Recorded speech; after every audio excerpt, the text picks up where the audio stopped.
Donc je laisse la parole à Didier Leger. Bonjour à tous. Merci mes chers confrères de me recevoir dans cette institution aussi noble et aussi prestigieuse. Je vous remercie de votre accueil.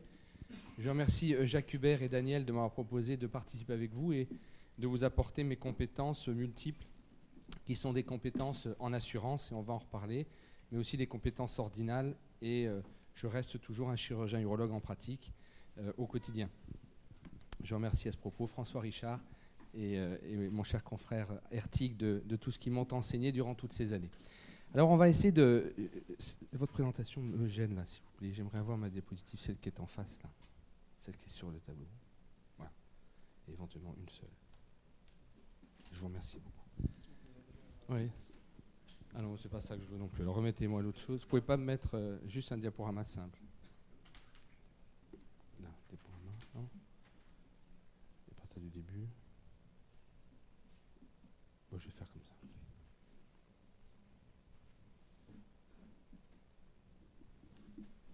Ouais, là, je peux changer.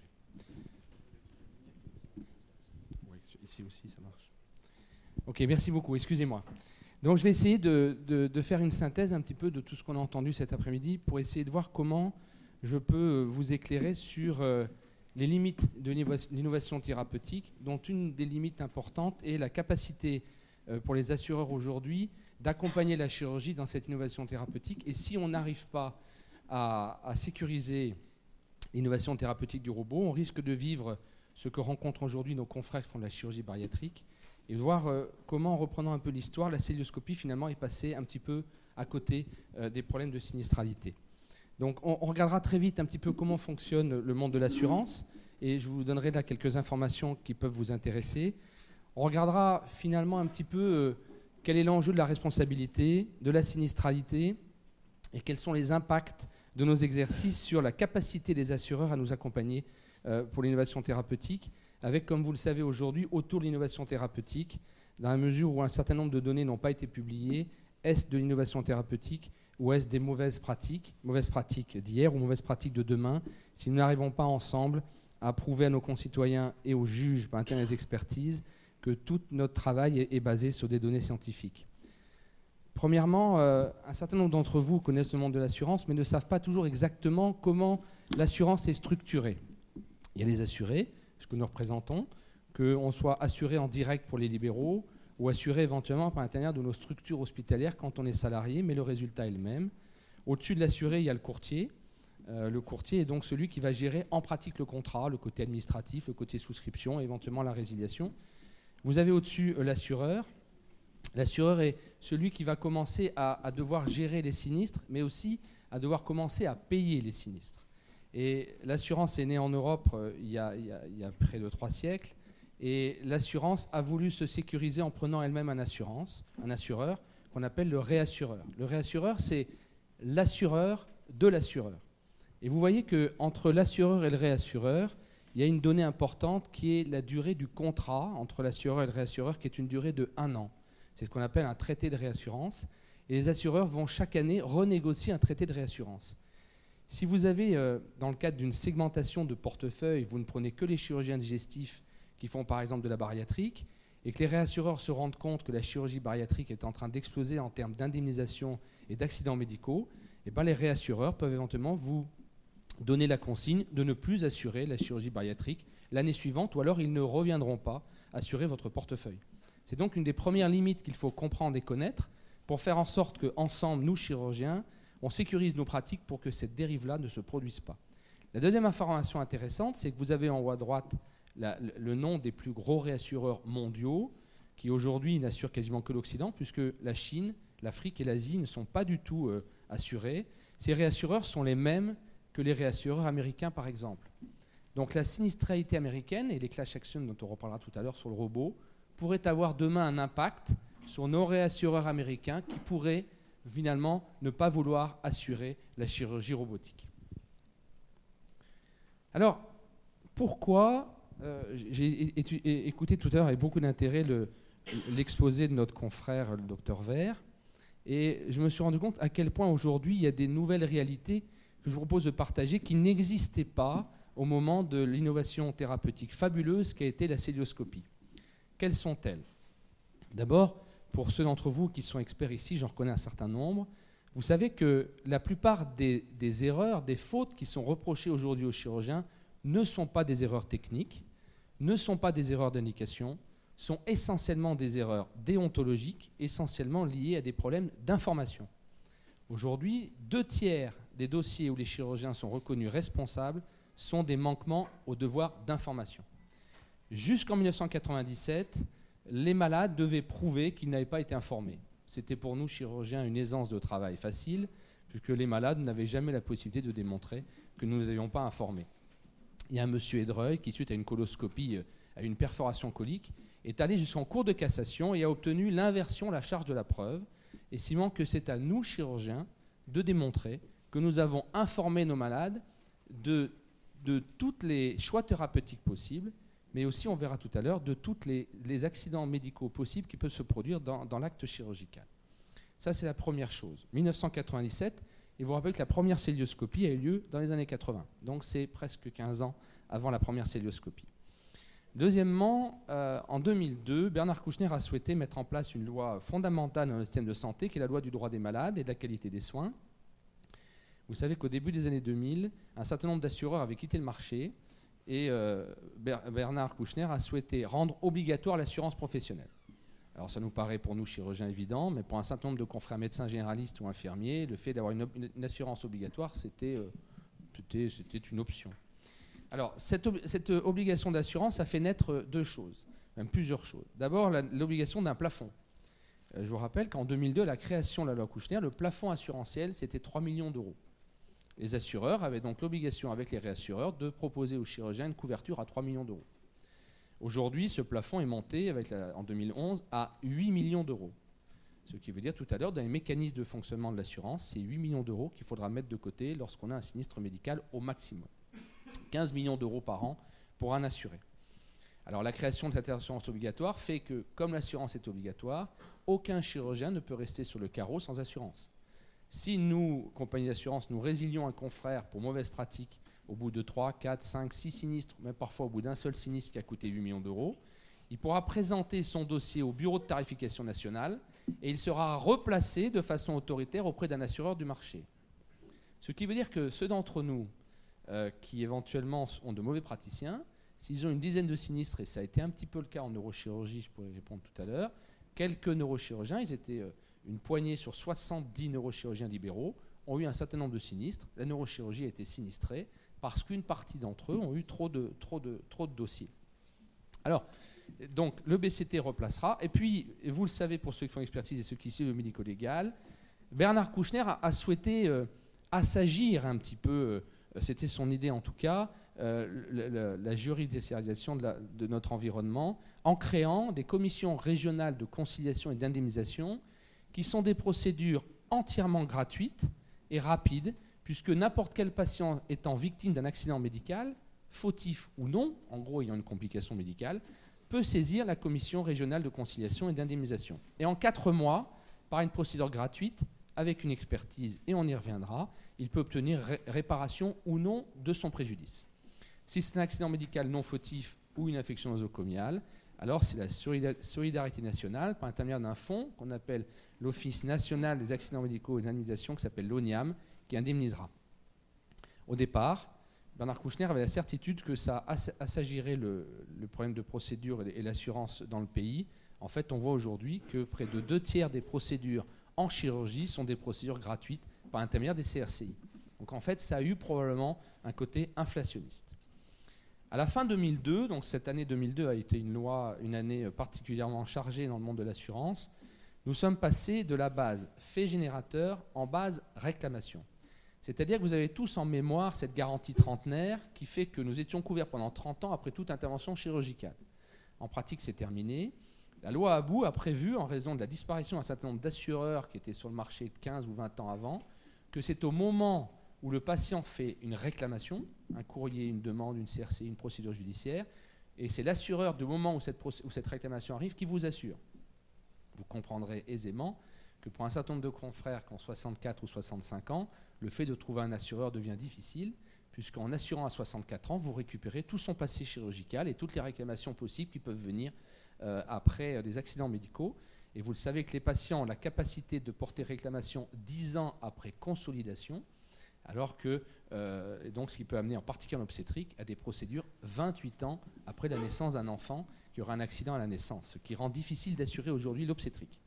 Et puis derrière, il y a ce qu'on appelle les garanties subséquentes, c'est-à-dire après votre départ à la retraite, ou alors en cas de modification d'activité, c'est le cas de gynéco-obstétriciens qui arrêtent l'obstétrique et qui ne font que de la chirurgie gynécologique.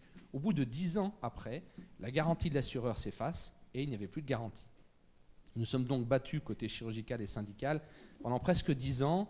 Et nous avons été aidés par Gilles Joannet et Xavier Bertrand à l'époque. Et nous avons mis en place, fin 2011, ce qu'on appelle un fonds de mutualisation pour, au-delà du plafond de 3 millions d'euros et au-delà des 10 ans d'arrêt d'activité, qu'un fonds de mutualisation prenne en charge tous les frais de défense et les éventuelles indemnisations à verser aux patients. On regardera côté célioscopie un petit peu et côté chirurgie bariatrique, quelles sont les échéances de date. Alors, je vais faire très vite sur l'assurance, mais il me semble que ça me paraissait important, on a discuté avec Jacques et Daniel, de partager avec vous les façons dont nous, assureurs, c'est le côté assurance, nous fonctionnons. D'abord, vous devez savoir que dès qu'un assureur est saisi d'une réclamation d'un patient, il doit en interne évaluer à l'ultime, c'est-à-dire à la fin de la procédure judiciaire, combien va lui coûter le dossier.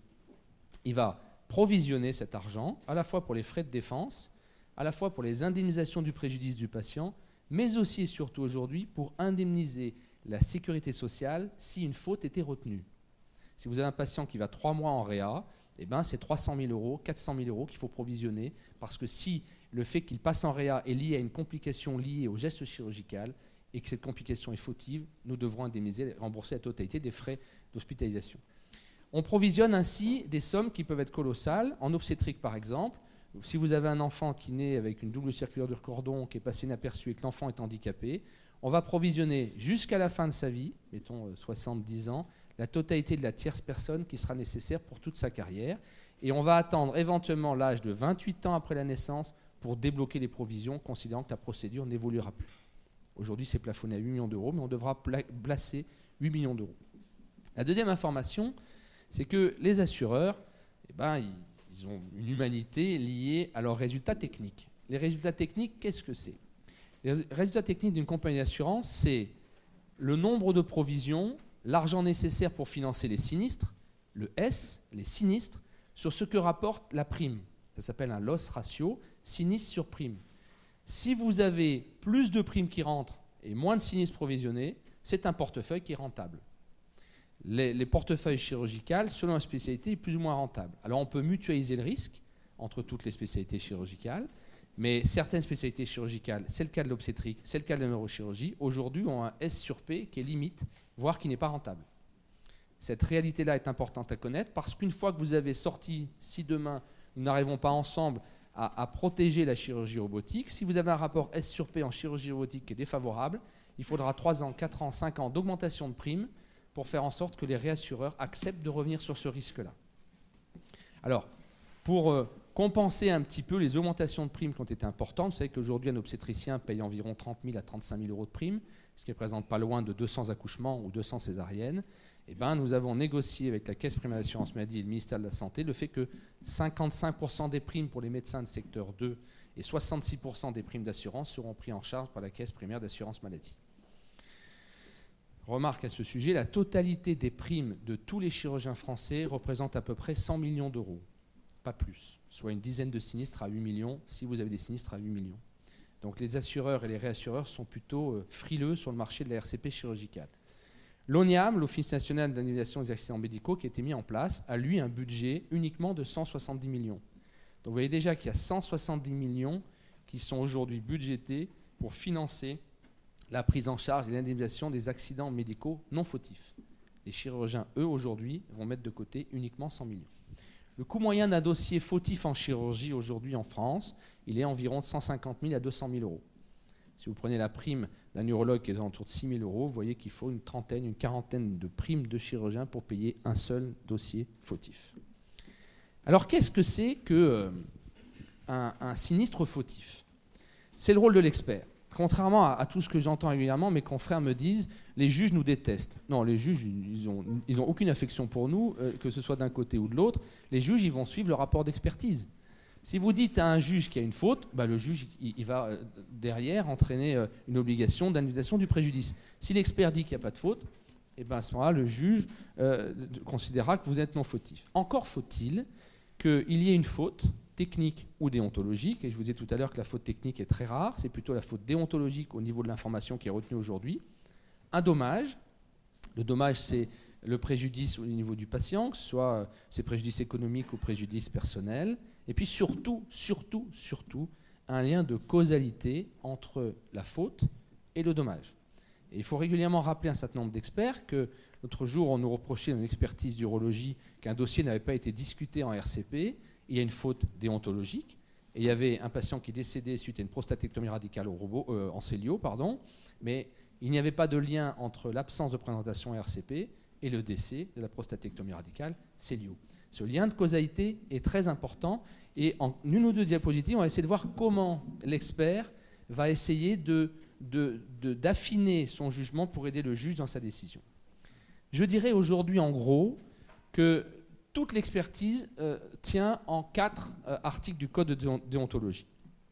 Alors, je ferai une remarque confraternelle. Il est souvent un peu dommage de se rendre compte que nos confrères découvrent leurs obligations professionnelles lors d'une procédure ou d'une expertise.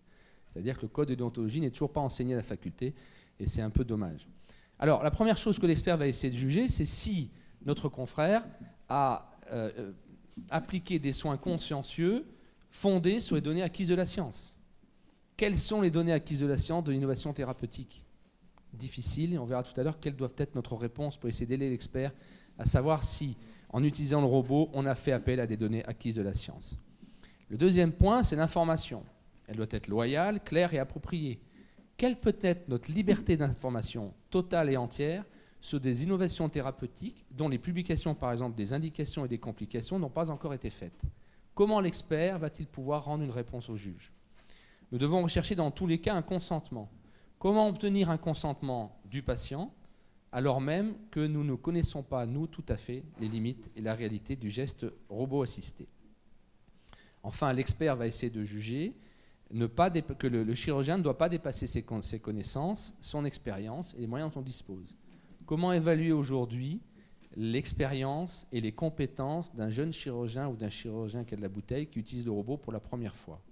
Comment l'expert, quels sont les arguments qu'il va pouvoir donner au juge en disant que le chirurgien a utilisé des expériences et du matériel qu'il connaissait bien? Je me répète un tout petit peu, mais l'innovation thérapeutique, quelles compétences donc pour l'expert par rapport à la chirurgie du robot? Quelle bibliographie? On verra tout à l'heure que la bibliographie aujourd'hui autour du robot est essentiellement en langue anglaise. Or, les experts et les juges n'apprécient pas la bibliographie en langue étrangère. Il faut de la bibliographie française. On verra comment, en célioscopie, cette bibliographie française récente nous a considérablement aidés. Donc, le recueil du consentement pour le patient. Comment expliquer aux patients les bénéfices et les risques de l'innovation thérapeutique alors que parfois nous ne les connaissons pas encore nous-mêmes? Comment expliquer aux patients en toute clarté les alternatives thérapeutiques entre une prostatectomie radicale voie ouverte, une prostatectomie radicale célio et une prostatectomie radicale robot assistée? Est-ce que nous donnons réellement au patient toutes les informations nécessaires pour l'éclairer dans son choix, alors même que les complications de la chirurgie robot assistée dans la prostate, en France, n'ont pas fait l'objet de publications importantes? Nous devons informer le patient de toutes les complications. Quelles sont-elles, puisqu'il s'agit d'innovation thérapeutique? Alors l'information. Pourquoi l'information est devenue aujourd'hui la première faute déontologique et la première faute chirurgicale en France? Eh bien, pour les anciens, l'information, c'est le code de déontologie. Le code de déontologie, demandé, écrit, rédigé par les médecins pour les médecins, qui date, la première demande 1826, vous savez que l'ordre a vu le jour en 1940 et quelques, mais c'était bien une volonté médicale. Voilà, pour nous c'était ça. Eh bien, depuis 2002, donc près de 15 ans après la première célioscopie, la législation française s'est considérablement alourdie sur le devoir d'information. La loi Kouchner, mars 2002, la charte du patient hospitalisé, la Convention européenne pour la protection des droits de l'homme et à l'égard de la médecine, la loi Hôpital, Patient, Santé, Territoire de Mme Bachelot, la Haute Autorité de Santé créée en 2004, et enfin toute la jurisprudence depuis l'inversion de la charge de la preuve de l'arrêt et de Reuil. Donc nous rencontrons aujourd'hui, nous chirurgiens, un problème d'information qui, d'un point de vue législatif, s'est considérablement alourdi. D'où la réaction et la réactivité, par exemple, de l'Association française d'urologie, qui a édité presque la première, après les anesthésistes et la SFAR, des fiches d'information détaillées et qui en a sorti une cette année sur la chirurgie cœlioscopique robot-assistée pour tenter d'accompagner les chirurgiens dans leur devoir d'information et de leur donner des arguments suffisants pour un jour se défendre. Alors, j'ai plus que 4 diapositives et j'espère ne pas vous ennuyer trop, mais la cœlioscopie. La cœlioscopie, on peut rendre hommage à Philippe Mouret, qui tout seul à la sauvegarde à Lyon a fait la première cœlioscopie en 1987. 1987, je dirais le départ d'une innovation thérapeutique extraordinaire en chirurgie qui va entraîner une révolution mondiale. Très vite, un certain nombre de sociétés se mettent en place et s'intéressent, et on voit effectivement Maresco qui en 1994, soit 7 ans après, ouvre le premier IRCAD. Vous pouvez voir qu'en 2011-2013, l'IRCAD s'internationalise, se vend à l'étranger, à Taïwan, au Brésil, et l'IRCAD à Strasbourg aujourd'hui, c'est 4000 chirurgiens formés, 800 experts en formation. Donc on voit que l'IRCAD arrive à maturité complète, mais après une quinzaine d'années. Les premiers laparoscopies ont été publiés aux États-Unis en 1994. La première chirurgie de l'obésité, et c'est pas rien, c'est en 97. 97, l'arrêt de Reuil, première chirurgie de l'obésité, on ne sera déjà plus dans le même jeu, puisque il aura fallu 10 ans de cœlioscopie tranquille avant que la charge de la preuve s'inverse en 1997. On est déjà à près de 15 ans de cœlioscopie lorsque la loi Kouchner arrive. La loi Kouchner se met en place, mais les CRCI et les experts qui sont ici ne me contrediront pas, commencent à fonctionner à plein régime vers 2003-2004, soit presque 20 ans après la première cœlioscopie. Donc, lorsque les CRCI se mettront en route au niveau expertise, on aura déjà tout ce qu'il faut pour défendre la cœlioscopie en termes d'information. Néanmoins, première cœlioscopie 87, les recommandations de la HAS arrivent en 2005-2006 et certaines recommandations un peu plus tardivement encore en 2010. Vous voyez qu'il aura fallu plus de 20 ans pour que des recommandations fermes et définitives soient publiées. 20 ans en cœlioscopie. Que pourrons-nous faire pour protéger le robot? On verra tout à l'heure quelles sont les solutions. En tout cas, on ne pourra pas attendre 20 ans pour sortir des recommandations fidèles. Alors la cœlioscopie, est-ce qu'il y a eu des sinistres en cœlioscopie? Il y en a eu énormément. Il y a eu des drames en cœlioscopie. Il y a eu un paquet de décès en cœlioscopie. Il y a eu un paquet de handicapés. Mais à une époque où le devoir d'information n'était pas ce qu'il est, à une époque où les patients ne portaient pas réclamation, et à une époque où la facilité des CRCI n'existait pas. Enfin, dernière chose, à l'époque, il y avait essentiellement un seul assureur sur le marché qui assurait tout le plateau technique et 7000 chirurgiens et qui était dans une logique de mutualisation et qui a protégé les cœlioscopistes. Avec un paradoxe, les Français étant les parents de la cœlioscopie ont publié très vite des articles sur les complications de la cœlioscopie, au point même que les experts n'ont pas eu de difficulté à dire que comme c'était des complications publiées, c'était un accident médical non fautif. Aujourd'hui, avec la jurisprudence, on revient un peu sur un certain nombre de complications cœlioscopiques décrites, considérant que c'est plus de la mauvaise pratique que des complications liées à la technique seulement. Néanmoins, aujourd'hui, tous les chirurgiens français et mondiaux sont presque formés à la cœlioscopie et les accidents ont considérablement diminué. On n'en voit presque plus, si ce n'est autour de la discussion toujours entre l'open cœlioscopie et la cœlioscopie à l'aveugle avec l'aiguille de Verès. Excusez-moi. La bariatrique. Alors pourquoi la bariatrique c'est différent et pourquoi en s'inspirant de ce qui se passe en bariatrique aujourd'hui, il va nous falloir inventer quelque chose pour le robot? D'abord, la bariatrique effectivement est une innovation thérapeutique liée à la cœlioscopie, mais première bariatrique chirurgie décrite en 1997 au moment de l'inversion de la charge de la preuve. La première société savante s'intéressant à la bariatrique, c'est la Société française et francophone de chirurgie d'obésité et des maladies métaboliques en 1998, mais selon les propos même de son président, elle arrive à maturité aujourd'hui en 2013. Et aujourd'hui en 2013, la Société française de chirurgie bariatrique publie ses recommandations et publie aujourd'hui les labellisations des centres de l'obésité. Vous voyez que c'est uniquement maintenant que la chirurgie bariatrique a mis en place des outils de recommandation et de publication. En 2002, la loi Kouchner se met en place et la bariatrique, elle est où? Eh bien, elle vient juste de publier sa stratégie thérapeutique en 2002. Donc, quand les CRCI vont être à plein régime, il n'y aura pas de publication en langue française pour défendre la chirurgie bariatrique. Il n'y aura pas de critères de formation pour défendre les chirurgiens bariatriques. il n'y aura pas suffisamment de bibliographie pour justifier d'une information complète et totale envers les patients. Avec en plus, pour la chirurgie bariatrique, 2 autres problèmes.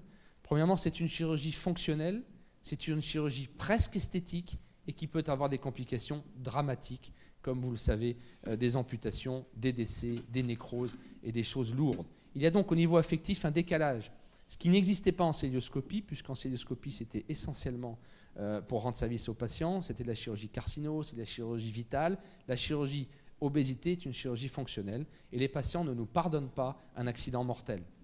D'autre part, on a assisté en chirurgie bariatrique, et c'est un point très important, à l'errance des expertises. Nous avons encore aujourd'hui des experts qui sont nommés par les CRCI ou par les tribunaux pour rendre des avis de compétence sur une chirurgie qu'ils n'ont jamais pratiquée eux-mêmes. Comment alors avoir une expertise valide, une expertise à un niveau de compétence suffisant pour éclairer le juge, alors qu'on n'a soi-même jamais pratiqué cette chirurgie? Enfin, quelle formation pour les chirurgiens bariatriques? Les sociétés savantes y réfléchissent toujours. Quelle capacité d'information alors qu'il n'y a rien de publié? Et puis, les sinistres en bariatrique ont commencé en 2002, 2004, 2005. Et pour nous, assureurs, ils arrivent à maturité maintenant. Il aura fallu 50 procédures d'appel, de cours de cassation, de tout ce que vous voulez, pour qu'aujourd'hui, nous, assureurs, nous devions les payer, les indemniser. Ce qui fait qu'en réaction, les assureurs et les réassureurs nous demandent aujourd'hui de majorer les primes de la chirurgie bariatrique. Certaines compagnies vont faire une majoration de plus 30, plus 40%. Certains chirurgiens sont résiliés parce qu'ils ont eu plusieurs sinistres. La chirurgie bariatrique est en train de vivre des heures noires et ne pourra probablement pas continuer telle qu'elle est aujourd'hui et va devoir inventer un système pour rassurer à la fois les patients mais surtout les assureurs. Avec un autre bémol qui me paraît intéressant dans la chirurgie bariatrique, à s'intéresser à savoir quelle a été la raison pour les chirurgiens digestifs de choisir la chirurgie bariatrique. Un certain nombre de confrères ont choisi la chirurgie bariatrique parce que la chirurgie quotidienne de leur exercice ne les rémunère pas suffisamment. Un certain nombre de confrères vont en chirurgie bariatrique pour essayer d'améliorer leurs revenus. C'est un peu pareil en chirurgie robotique. Certains de nos confrères se laissent séduire par certaines sociétés au risque de faire de la chirurgie robotique pour améliorer leur aura ou leur recrutement et au risque donc d'avoir un impact important sur cette chirurgie. La robotique, et j'en terminerai par là, je ne reviendrai pas, ça a été dit plusieurs fois, sur l'histoire du robot, qui est une invention magnifique, sur l'opération Lindbergh avec Maresco, sur les premières prostatectomies radicales et l'arrivée des robots. En France, les premières machines, c'est en 2008, mais 2008 à peu près un peu avant. Aujourd'hui, il y en avait 24 en 2008, il y en avait 44 en 2011, et on va dépasser 70 machines. Ce qui est intéressant, c'est qu'on sent que les sociétés savantes et le diplôme interuniversitaire de Nancy et le centre de stimulation de Nice et Maresco s'intéressent déjà à la mettre en place d'outils de formation. Donc on est plus rapide que pour le bariatrique et on est beaucoup plus rapide que pour la cœlioscopie. C'est probablement une des possibilités pour sécuriser notre exercice futur. On est tous intrigués et intéressés par la class action qui a lieu aux États-Unis, avec, vous le savez, aujourd'hui plusieurs centaines de procédures qui sont en train d'éclater aux États-Unis. Et la société d'Avanti, a priori, est relativement inquiète, mais je crois qu'il faut l'être avec eux, parce que les réassureurs sont les mêmes. Et s'il devait y avoir un drame en termes d'assurance aux États-Unis, il y aurait probablement des impacts pour nous. Dans la littérature, on trouve un certain nombre de réactions des confrères, un certain nombre de réactions des sociétés savantes, qui sont toujours les mêmes. N'y a-t-il pas des sous-déclarations des accidents? Probablement. Quelle est la compétence des médecins qui font des robots? Quelle est la courbe d'apprentissage? Quelle est la formation? Et puis certains d'entre nous réagissent déjà, comme je viens de le faire. Il est très important de publier très vite les complications pour permettre aux experts et aux juridictions de produire des articles pour nous défendre. Pour terminer, nous avons, je le crois sincèrement, et je suis plutôt bien placé, entre chirurgiens et assureurs, un travail à faire pour, mettre en place et réfléchir à des formations validantes qui seront reconnues par les sociétés savantes, les experts et donc les juges, et qui nous permettront de protéger les confrères. Nous avons la nécessité de stimuler les sociétés savantes pour qu'un certain nombre de publications scientifiques sortent immédiatement, pour nous permettre d'argumenter les défenses en expertise et devant le juge. Il est capital que les sociétés savantes s'intéressent au niveau des experts. Si nous laissons un certain nombre d'experts continuer à juger des techniques chirurgicales qu'ils n'ont jamais eux-mêmes pratiquées, nous risquons d'avoir une dérive juridique qui nous coûtera cher. Voilà. Nous avons réuni aujourd'hui un assureur de belge, je suis moi-même présent, il y en aura d'autres, pour essayer de travailler ensemble, pour contrôler notre sinistralité et pour pérenniser la qualité de nos exercices, la qualité de notre chirurgie et j'espère son humanité. Merci beaucoup.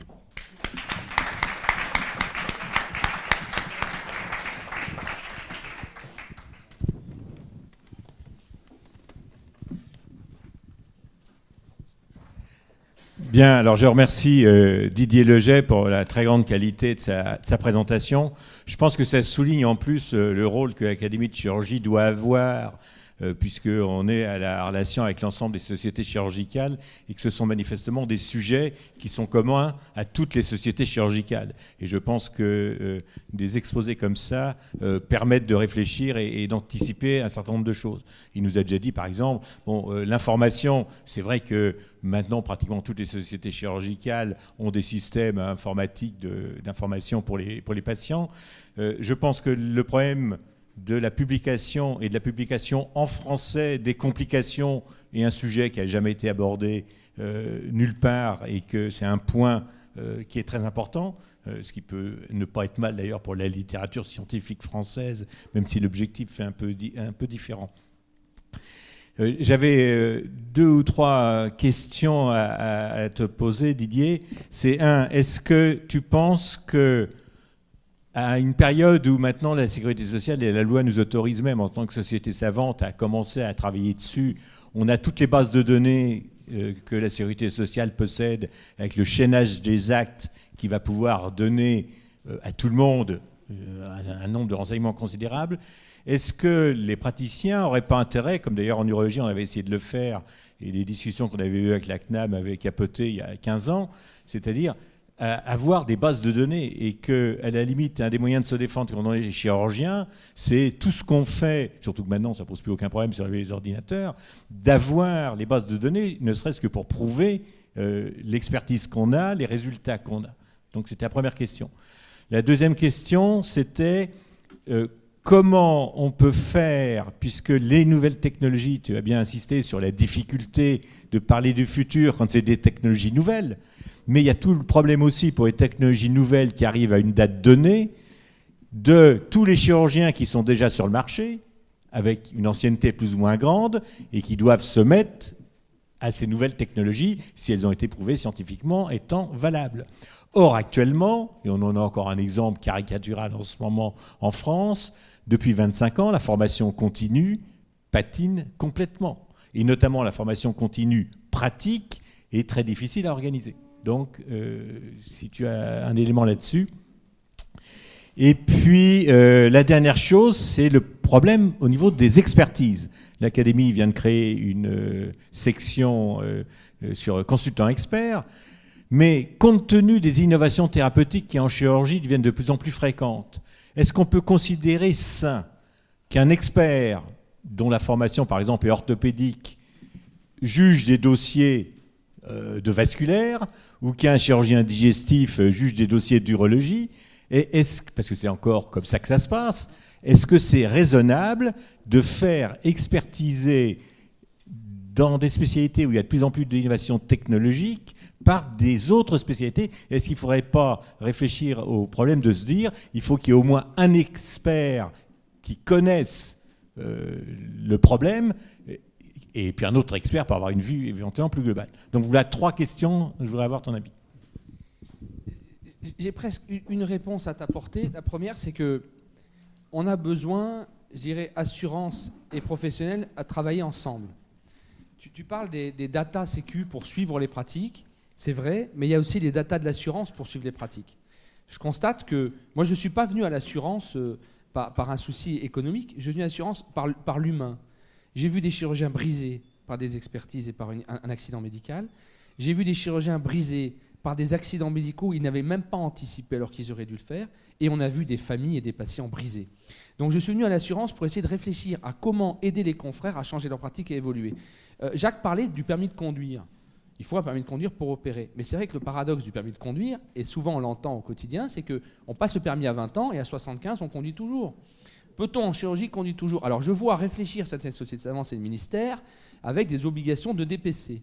Le DPC, ça vaut rien, puisqu'on sait qu'au bout de 5 ans de DPC, c'est l'ordre, la commission des contrats, et je suis président de la commission des contrats à l'ordre, qui validera le DPC. Et si le DPC n'est pas validé, on mettra en place une procédure de 5 ans pour donner aux praticiens une obligation de faire. Mais en pratique, on le sait tous, la formation continue obligatoire, ce n'est pas ça qui nous dit qu'il est bon. C'est le regard, soit par des datas de la Sécu, soit le regard par l'assurance qui va vous dire s'il est bon ou pas bon. Or, aujourd'hui, côté assurance, on voit celui qui dérape. Mais nous n'avons pas de réponse. Il dérape et on ne peut rien faire. Alors peut-être qu'il faut que nous récupérions au niveau de tous les assureurs les sinistres et que les sinistres nous arrivent pour d'abord voir si quand on récupère tous les sinistres, on ne pourrait pas à l'avance se rendre compte, c'est par exemple le cas en orthopédie sur les ischémies mésentériques, qu'un bas débit PEROP peut entraîner un accident médical, qui est non fautif mais sur lequel on pourrait travailler. Donc récupérer la base de sinistre, puis voir avec cette base de sinistre si on n'a pas, ou que les sociétés savantes acceptent d'être stimulées par un assureur pour dire docteur Leger à Grenoble, il commence à déraper. On a 3 dossiers fautifs, il faut l'aider à changer. Sinon, il va revenir par le BCT et de toute façon, il va avoir un impact sur la sinistralité de toute sa profession. Donc, travailler en collaboration avec les sociétés savantes et pourquoi pas l'Académie de chirurgie sur comment aider les confrères qui commencent à déraper. Et malheureusement, le DPC et la FNFC ne changera rien. On le sait tous, on a des confrères qui font toutes les formations qui sont charmants et derrière, boum, ils cartouchent sur toutes les indications opératoires et sur le reste. Donc, je pense qu'il y a un travail de collaboration. Et le troisième point de ta question, c'était les experts. Eh ben, les experts, c'est pareil. Alors, le problème, c'est qu'ils sont... Le système judiciaire, et Alain a raison, ils sont inscrits sur des listes, c'est vrai. Alors, on a plus de difficultés, surtout avec les experts CRCI. En experts judiciaires, c'est beaucoup plus rigoureux.